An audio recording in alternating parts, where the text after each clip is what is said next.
Dreamers, you know about the infestation, right? Spreads like a month-old salad with genocidal intent. Swallows everything it touches, making monsters from meat or metal or both. Well, these days it's mostly contained. Spores as old as stone, derelicts drifting in forgotten orbits. So it was with old Kanga, somehow exposed and promptly cast out. Woke up on a blessed cage drop down to Eris. But should some sad soul catch the gray vein, well, every culture has its plague dogma. But maybe there's something more to this infestation, something we all missed.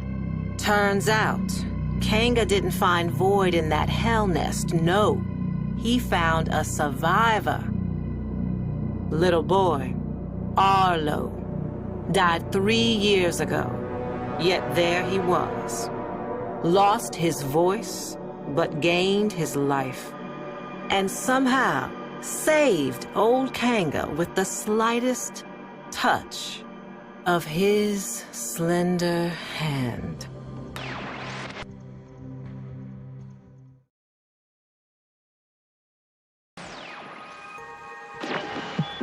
My mother was a cynical woman, smart as she was cruel.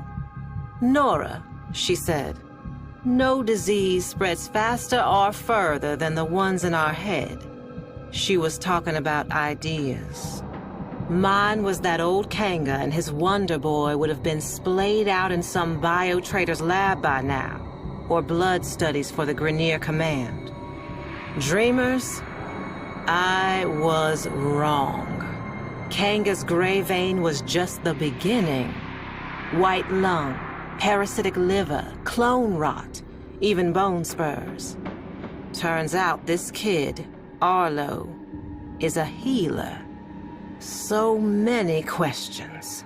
An idea like that is like a flare dropped in Vol gas. Now the sick and curious are flocking the rails to see this emissary of Eris. And who speaks for Arlo the Mute? Why, old Kanga, of course. No more the outcast. It is he who is spreading the word of Arlo's gift. Even you, dreamers, may soon hear it.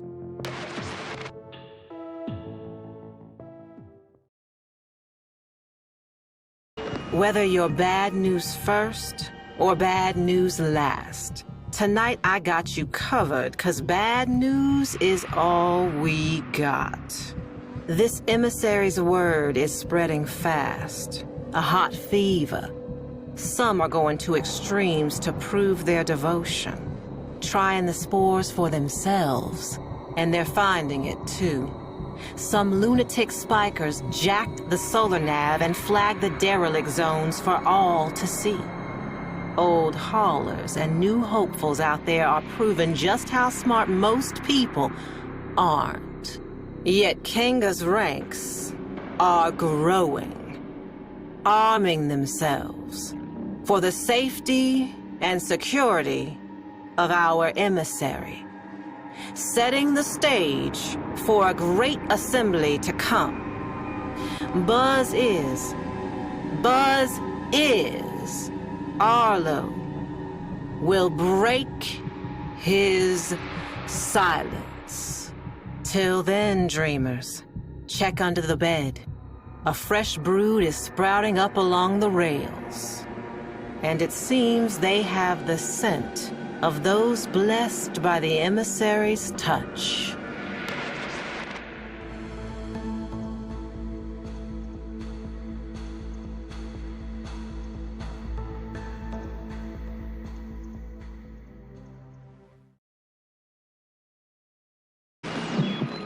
Y'all did see this coming, right, dreamers? Surely did, but not like this. A grand gathering before the emissary and his speaker. Standing room only. Bodies pressed to bodies. A great overheated mass breathing as one. waiting for their beloved healer mute to speak. Kanga hushed the crowd. He shed his mask, and there he was, laughing at them. Sick as the day he was banished. More. His retribution was at hand, born of a virus spreading further and faster than spore and space ever could have. Arlo. And in that stunned silence, Arlo himself made a sound. Not a word, but a stifled gag. A swollen choke as he opened his mouth. And there it was, pointed, black, a tongue, but not, snaking and bulging and splitting him apart. I looked away then. I had to. But that sound stays with me. Not the sound of human terror, bad as it was, but what came after. The grinding wet, the rattling flutter, the congregation converted in the truest sense.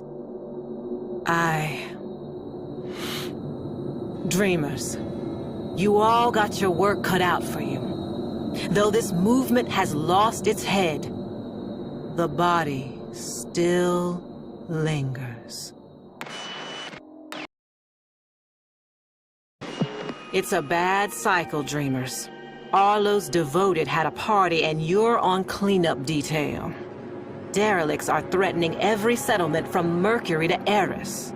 And my sources say you're uniquely qualified to contain them. Meanwhile, I've been thinking, not about Kanga, but about what he actually found down there. Arlo, whatever he was. Some kind of lure? An evolution to bait us in? Is there more to this infestation than fangs and acid? I know what my mother would say. The people saw what they wanted, heard what they hoped, and human nature did the rest. Still, I'm hearing rumors. The mass on Eris is in turmoil, and nobody, but nobody wants to check it out. It's seething. And if it's not thinking about this whole ordeal, baby, it's feeling it. This is Nora Knight, saying for now, Dreamers, so long and hold on. And listen, should you ever happen upon some vacant-eyed little kid someday, whatever you do, don't take him home.